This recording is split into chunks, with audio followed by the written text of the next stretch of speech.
Charity is a district botanist for the Northwest Oregon District of the Bureau of Land Management, working out of the Salem office, where she is the Invasive Species Coordinator, ACEC Coordinator, Title II Coordinator, and co-lead for the Special Status Plants Program. She graduated from OSU in 2010 with a degree in botany and has been working in that field ever since. She was a botanical survey subcontractor for 7 years, during which she also became a certified Northwest Lichenologist and served 2 terms as a Northwest Lichenologist board member.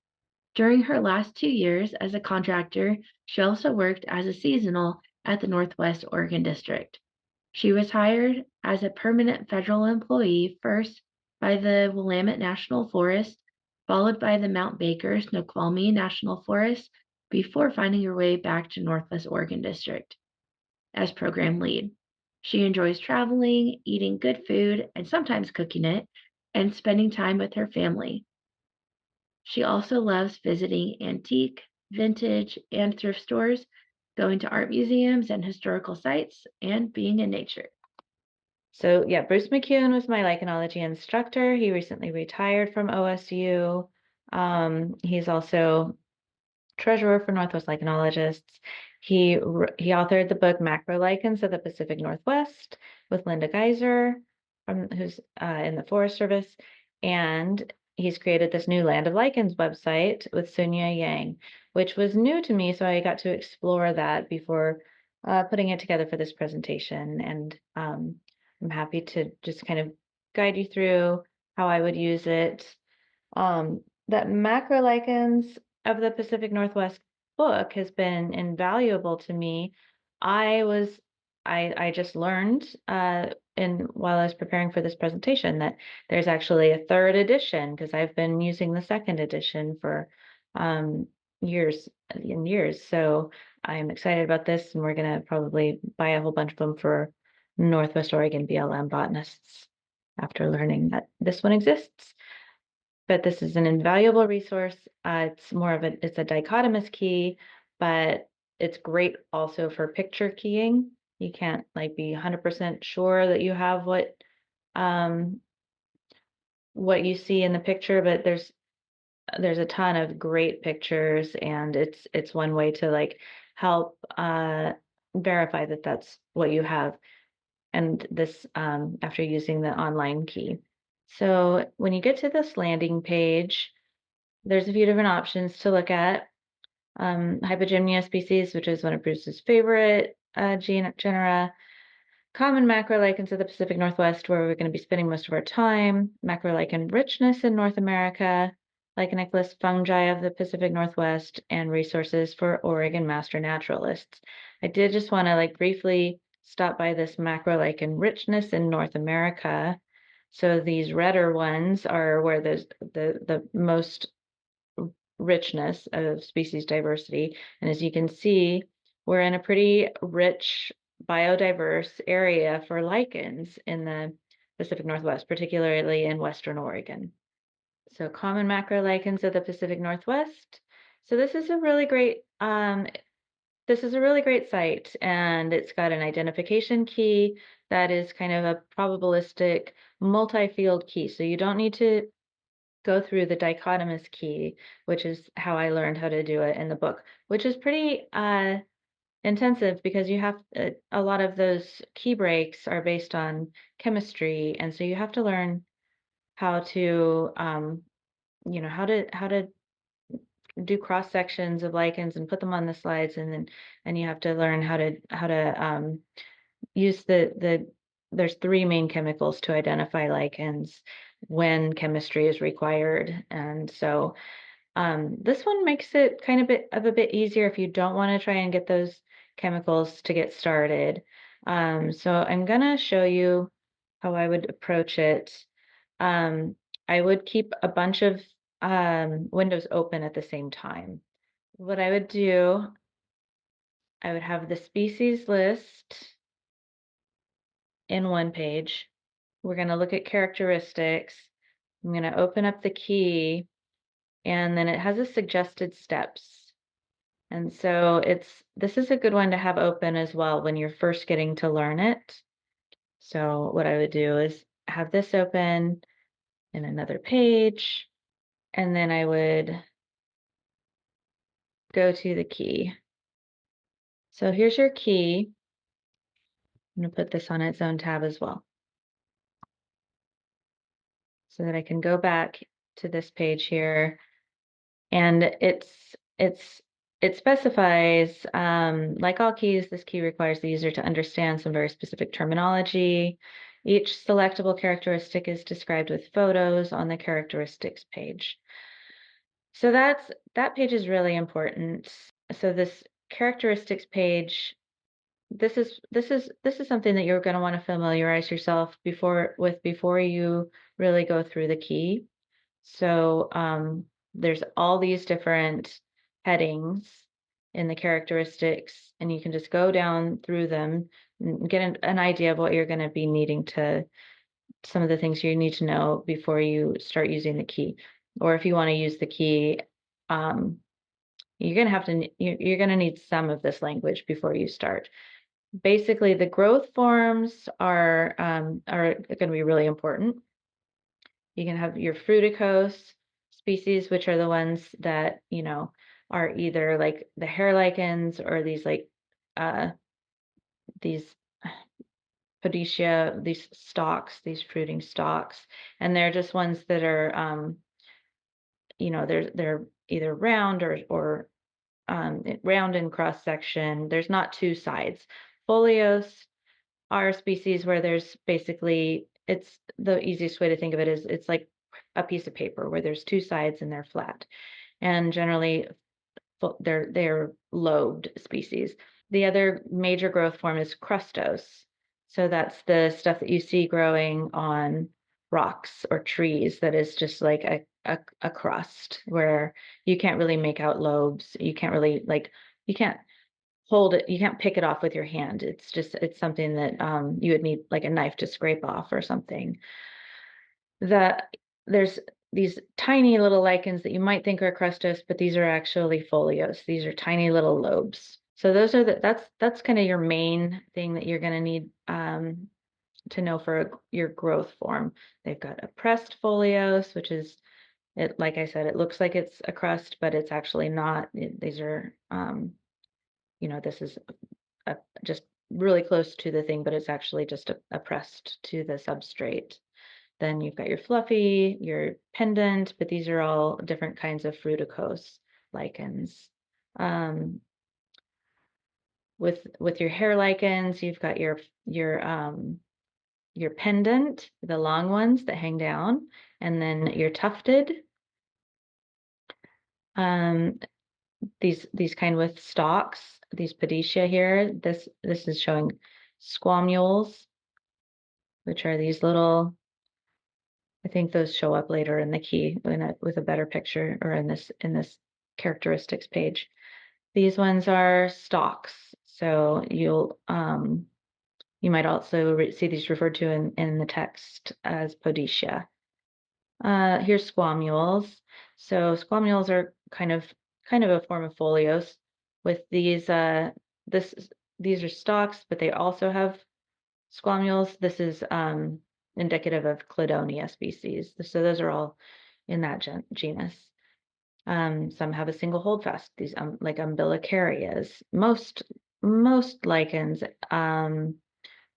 that are fruticose will have a single holdfast. There are some that are foliose that have a single holdfast.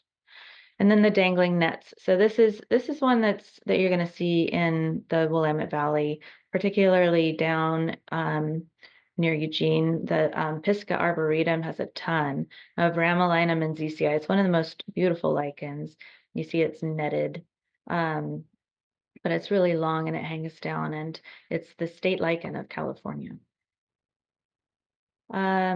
The colors are tricky, and I'm going to get into that a little bit in my PowerPoint.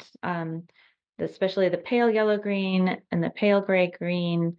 Those two, I would just go down the key both ways because those are very hard to tell apart. Then you've got some textural features for and descriptions for the upper surface, whether it is tomentose, which is hairy, pruinose, which is these get little crystals, with ridges like lobarias and some pseudocyphallarias and some platysmaceas. Upper surface has these little holes in the surface going down to the cortex. Those are called pseudocyphallae. Those are also located on the lower surface and they look a little different. Upper surface with holes into the lobe interiors. Lots of lichens can have little holes, but some of them, you can tell it's on purpose. Nature did that on purpose. This is a really cool lichen, Minigasia terebrata, and it's just got these little holes that go into it. Cilia are these hair-like structures, often on the margins. Sometimes that's how it's all over the bottom of it. That's how the lichen is hanging on to things. The medulla is the interior. So those were all cortical features of the cortex, the upper cortex. Medulla is just under the cortex, so it's the hyphal matrix. So this is the cortex of this nephroma, and the medulla of Nephroma levigatum has an orange medulla, and the medulla of Pseudocyphallaria hawaiiensis is this bright yellow color. I'll show you a couple more pictures of that in my slides. So the medulla, this is a ceridiate species, so that's how it's reproducing. It's coming out with little spores of the medulla, basically, are erupting out of the margins and sometimes through the top a little bit. This is the medulla and this is the cortex. Central cord for Usnea. Usnea species, you can tell it apart from Alectoria because it's got a stretchy central cord. So it's like a rubber band when you pull it apart. Trying to do these measurements with a cross section of Usnea is not an easy task, but it's interesting to try. So the book will lead you through how that is done, and it is a keying factor if you want to learn how to identify Usneas. That would be a challenge. It's not for the faint of heart. Some have hollow stalks or lobes. These hypogymnias that's one of the most famous ones for being a hollow foliose lichen. Cladonia is often hollow as well. Those are those little stalks, those podicia. Some lichens are gelatinous. Those have usually with cyanobacteria is the photobiont. Others have a green algal photobiont. Lower surface, there's your colors again. Whether it has veins and what those veins look like in peltigeras, that's a keying feature. Risings below, those are how things hold on. Maybe cilia wasn't the right word. Maybe risings was what I was looking for. Whether the risings are branching squarosely, so these 90-degree branches, that's a key. Tomentose, which is hairy, that can be above or below. Here's the cyphallae and pseudocyphallae. So these breaks in the lower cortex. Cyphallae, these have different kinds of cells around the perimeter of those pores, whereas pseudocyphallae are just more, they don't have specialized pores, but you can see these little spots. So this might be that Pseudocyphallaria hawaiiensis again. It might be a different species because there are a couple that have the yellow medulla. So this is showing that the pseudocyphallae are making it so you can see the medulla through the lower cortex. Papillae, those are kind of interesting. This is Nephroma resupinatum. This is the below, and you can see these little papillae, which are like little bumps. The photobionts, I mentioned photobionts before. We've got the Cyanobacteria is one, and then the green algal photobiont is more common. And if you're doing cross sections, there are these, you can see these big green, round algae cells. And the cyanobacteria photobiont is more of these chains. And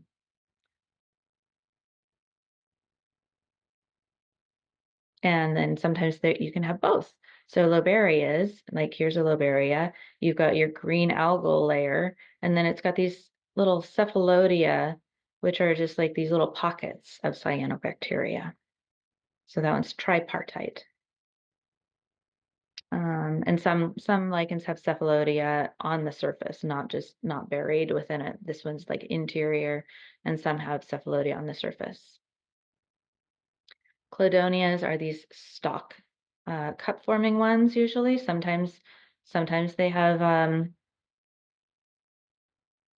think it's cephalodia on the top, the ones that are like I said, I'm starting to forget stuff, but Cladonia are these little, like Dr. Seuss actually was, used these ones for his inspiration for a lot of his like castles and stuff. These are very Seussian structures. And many branched.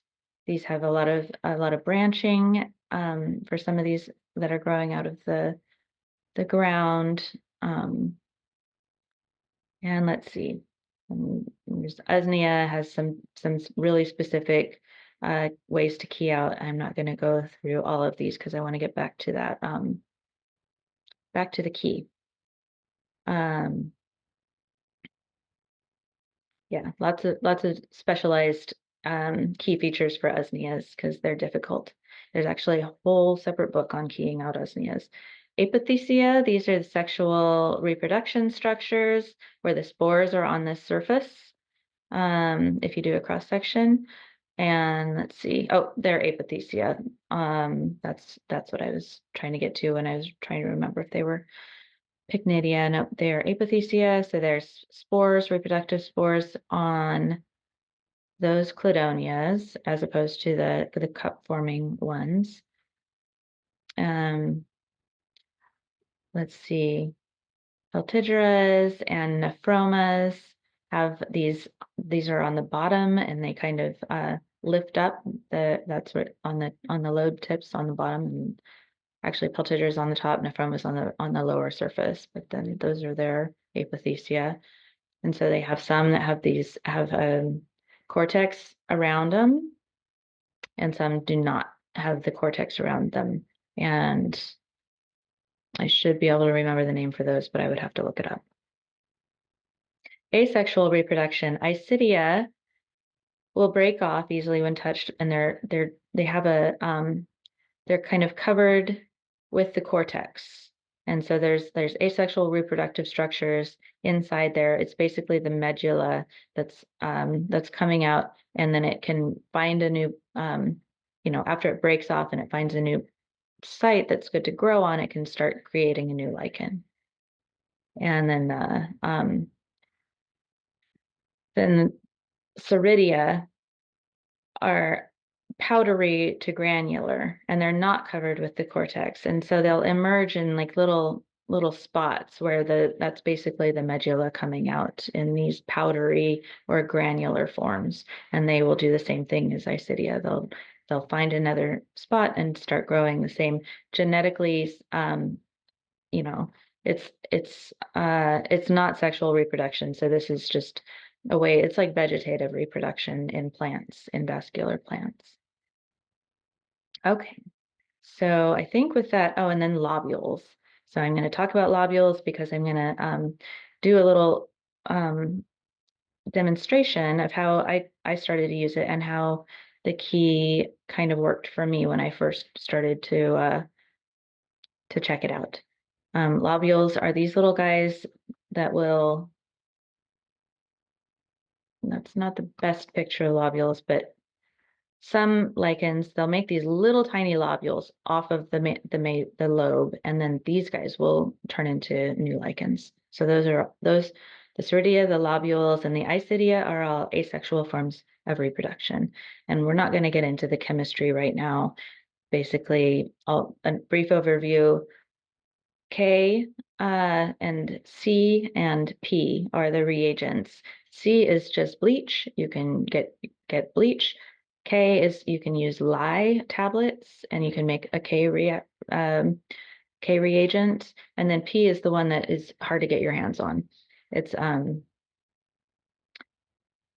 p-phenyl and a diamine, and you have to you can't order it very easily. We do make these little chemistry kits at Northwest Lichenologists that have all three things, and that's been pretty handy for people. So if you're interested in using chemistry, you can contact Northwest Lichenologists. This is their webpage, northwest-lichenologists.wildapricot.org. Those are the characteristics.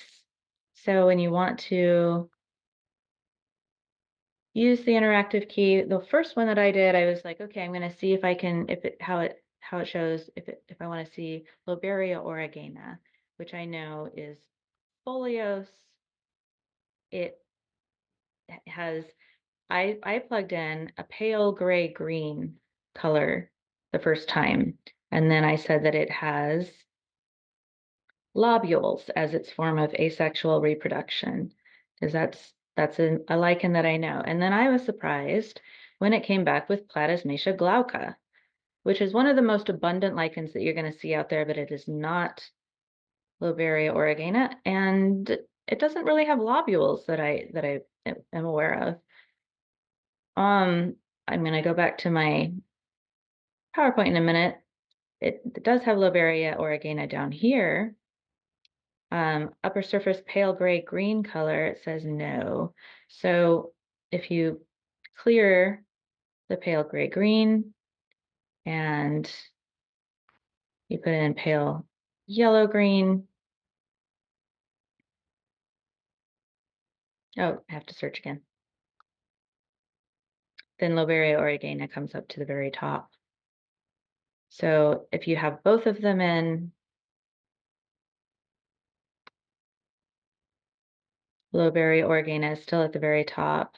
Platysmacia glauca doesn't show up because this upper surface pale yellow-green is 0, whereas Loberia origana, it is 95% pale yellow-green, according to the key.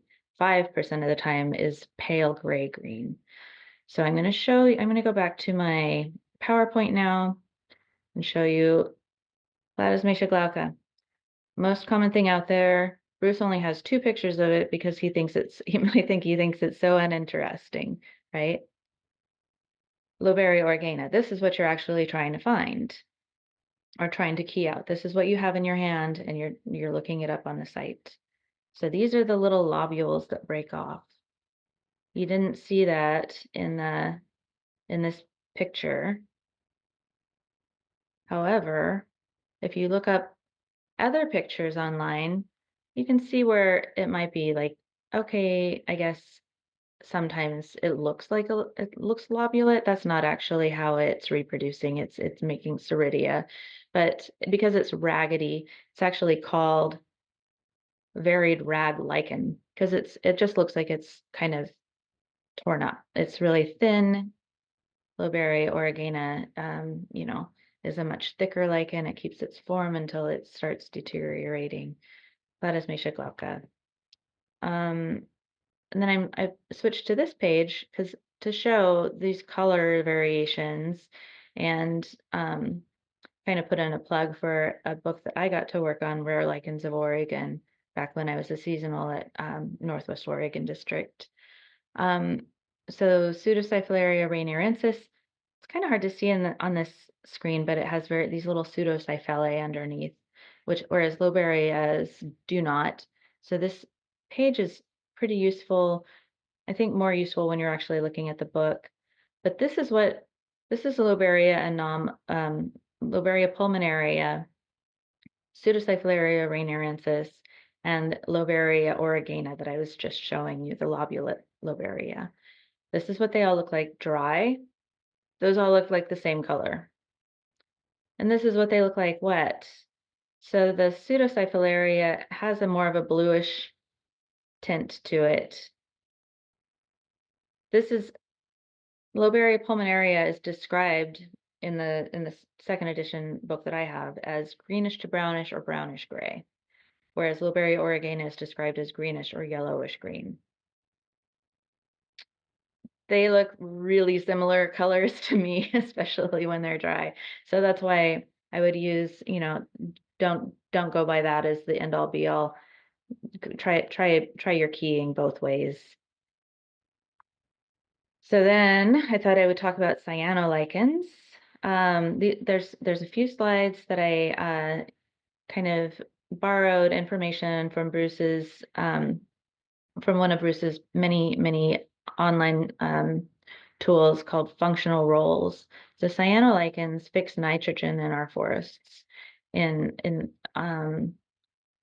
take atmospheric nitrogen and they like bring it through into forms that other plants can use. That's why our forests are so productive, oftentimes. But cyanolichens, they need to have a lot of moisture. They need these moist microclimates. So it doesn't work to try and keep cyanolichens around if you're doing heavy thinnings.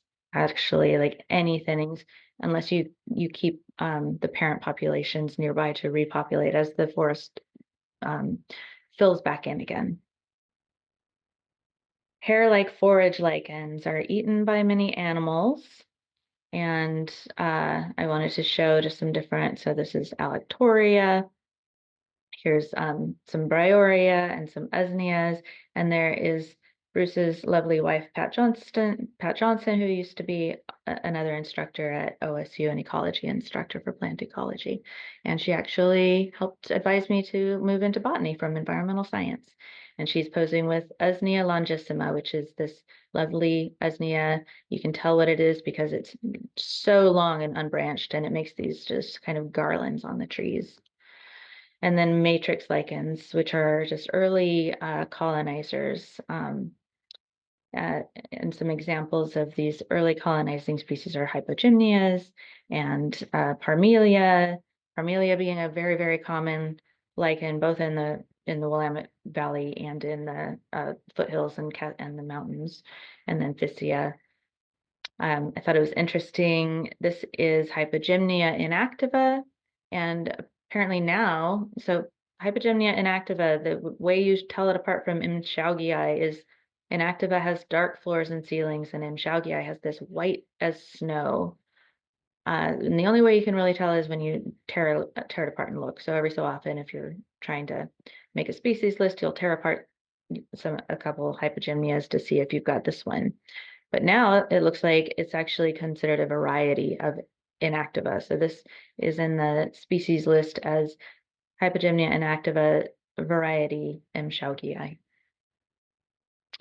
And then I don't know how much time I have. How are we doing? Is it time for question and answer? I was going to go into some like I would like to show you the like an air quality website, but I'll finish up real quick and say that the species that are nitrogen loving, so those nitrogen fixers, they need a certain microclimate in the forest, right? And more what you're going to get in town and in urban areas or in agricultural areas is these nitrophilic lichens. So they are usually crustose and they're usually brightly colored. And so this is showing it, where like birds are pooping. This is a rat pack nest, and this is a hog facility at OSU. So yeah, that's about the end. I'll show you a couple like things that you would want for if you're going to collect or look out in the woods. You definitely want to bring this as your field guide, put it in a gallon Ziploc bag to keep it nice, but have this on hand if you're going out in the woods and you want to look at key stuff out there. Here's our, you're going to want a hand lens, or it's called a loop. You can get different kind. Here's just the really cheapy one that you can get for $15. Here's the one for an achromatic 20 time hand lens that's going to be like $130. And then there's these cool little LED ones that are only, only about $20. And then make sure if you're doing any collecting, make sure you have permission from the landowner. But these little boxes, these little adjustable boxes that you get at the fishing section of sporting goods stores are really great for collecting lichens. Sometimes you're going to need a knife to trim something off if it's oppressed, and then wax paper bags for the bigger things that you want to bring home that don't fit in your little box there. If you have any questions, I am ready to answer them.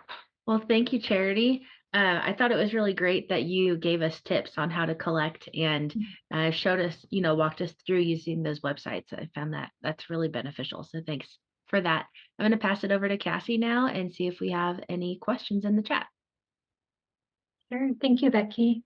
I agree with what Becky said, Charity. That was an awesome presentation.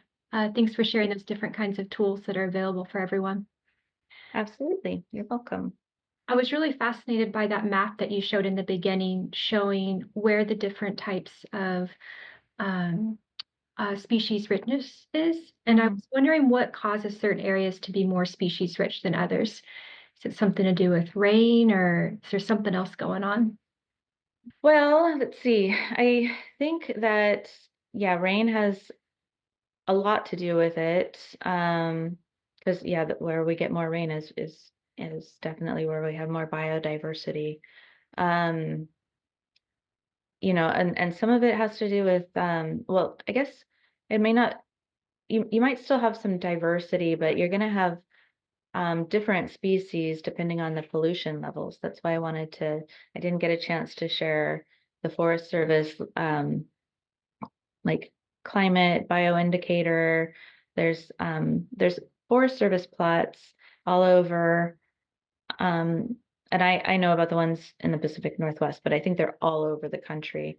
There's Forest Service plots where people have been gathering data on lichens to kind of gauge where the like air quality levels. So you can tell how much like nitrogen or what is it, sulfur dioxide or something, but mostly the nitrogen levels is what I've looked at.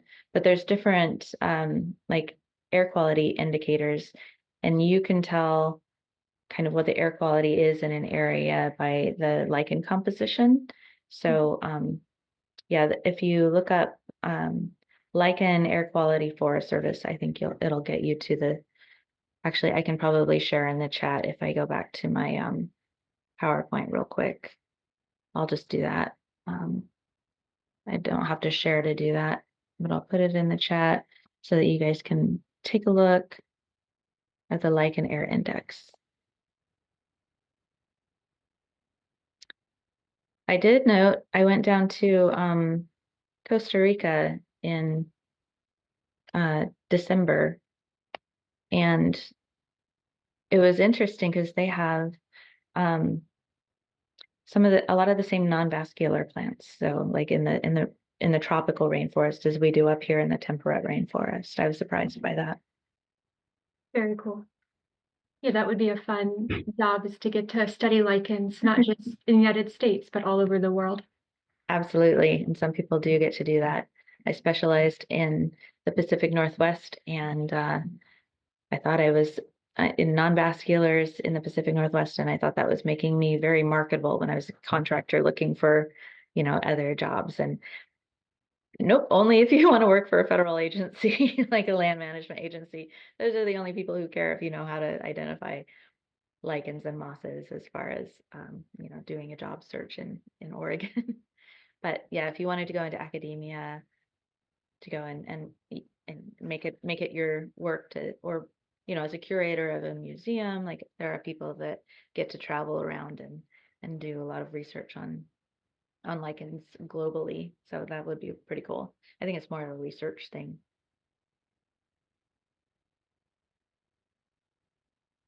Did anyone else want to add any last minute questions here? Feel free to add them to the chat, or if you'd rather unmute yourself, you're also welcome to do that as well. I will also mention while we're waiting, in case anybody doesn't have any questions, that you asked about precipitation. there's a bunch of species that are like hyper maritime. Like a lot of our rare species are found like just within, a certain number of kilometers to the coast. So, that salt influence, that oceanic influence, like changes the lichen community a little bit. And we have certain species that only show up there. Interesting. Yeah. Is it possible to introduce lichens in other areas? Kind of like how some people will inoculate like fungal spores. Is They're that they've been doing work on them. They've been doing work on that, but I don't think it's very easily done. I think it can be done. Bruce has been putting different lichens on the roof of one of his sheds for years, and I think he's had some success with that. There's also like a funny video of, that is Bruce and Daphne Stone, president of Northwest Lichenologists, and a few other, I think, graduate students that when they went um, out to the woods and they were trying to see if they could, like, they had a bunch of usneas that I think because they were biodegradable, what they used was condoms. They put a bunch of usneas in condoms and used slingshots or something to get them up into the forest canopy to see if they could make Usnea longissima or some other Usnea species grow in these forested areas that apparently didn't have it before. right on? And as we were just talking there, Charity, it looks like we got a couple other questions here. The first one is, are there any threatened or endangered lichen species in Oregon that are of concern right now? So we have rare lichens. We have very few threatened and endangered, like federally listed plants. We actually used to have 5 up until, a few years ago, even a couple of years ago, and they're all vascular. And so now we only have 2. This is due, I'm going to shout out to partners at Institute for Applied Ecology, but due to land management agencies working with partners like them, to do restoration for our threatened and endangered plant species. But as far as lichens, we have rare lichens in there, often on the Bureau sensitive list, or survey and manage, which BLM doesn't do survey and manage anymore. We're no longer under the Northwest Forest Plan, but Forest Service is. So they have a bigger list of special status lichens, we call them, that they look at and protect. Forest Service, we do have special status lichens that we want to protect, but we only have our Bureau sensitive ones listed. Those of us who know kind of a little bit about the uncommonness of species and things that used to be on the survey or are on the Forest Service survey and managed list, even though BLM isn't required to manage for them anymore. Botanists who know about those species are usually able to advocate because the commonness or uncommonness factor hasn't changed just because the listing status for our agency has changed. That was just, that's more of a politically based thing. The ecologically, the things are still the same. But yeah, if you're interested, that book that I helped write does show like our Orbic listed species back as they were in 2016 when the book was written. And I did on my PowerPoint, I didn't get to it, but I can give you the link to order Rare Lichens of Oregon. We also have Rare Bryophytes in Oregon. It's the same book that, or the same, they both got published by BLM when Ron Exeter was one of the botanists there. So this is the Rare Lichens book order form, but you could, if you're interested in bryophytes as well and you want the Rare Bryophytes book, you can just mention that one at the same time, I think, if you wanted to submit an order form. Yeah, thanks for sharing that resource. Sure. And then, those lichens were listed on Orbic, which is Oregon Biodiversity Center, and it's through OSU. So you can look up Orbic and then biodiversity, because there's all sorts of other things that use that acronym. And you can look at their lists. They publish lists, I think every year still, but so if you wanted to look at rare species of any taxa, they are broken down by taxa, but looking at the Orbic list would help you know what is actually considered rare in Oregon. Right on. Awesome. It looks like we got one more question here, and it's asking for any tips for introductory resources on lichens, specifically for people who might be new to using a botanical key. Do you have any introductory resources that could help simplify all the terminology? Yeah, for sure. So that macrolichens book, there's a glossary in the back that's very helpful for lichen, specific keying. And then there's the terminology illustrated glossary, I think, that was like one of the first books in one of my first botany classes that I got. And that, has that's great. It's for just botanical keying out of any kind. I mean, that's what you want to get. It's a little yellow paperback book, and I'll look for it online and drop that in the chat for you guys. Yeah, I think that might be a wrap for today then. Thank you so much again, Charity. There's a couple comments here in the chat as well saying your talk was very interesting and thank you. So, and more coming in now too. So, Oh yeah, thanks everybody. Appreciate it. Yeah, thank you, Charity, and thank you everybody for joining us today. Feel free to join us next month as well. And every month on the first Friday, we have a new presentation for you. So we look forward to seeing you at those. And we will see you all another time. Bye, everybody.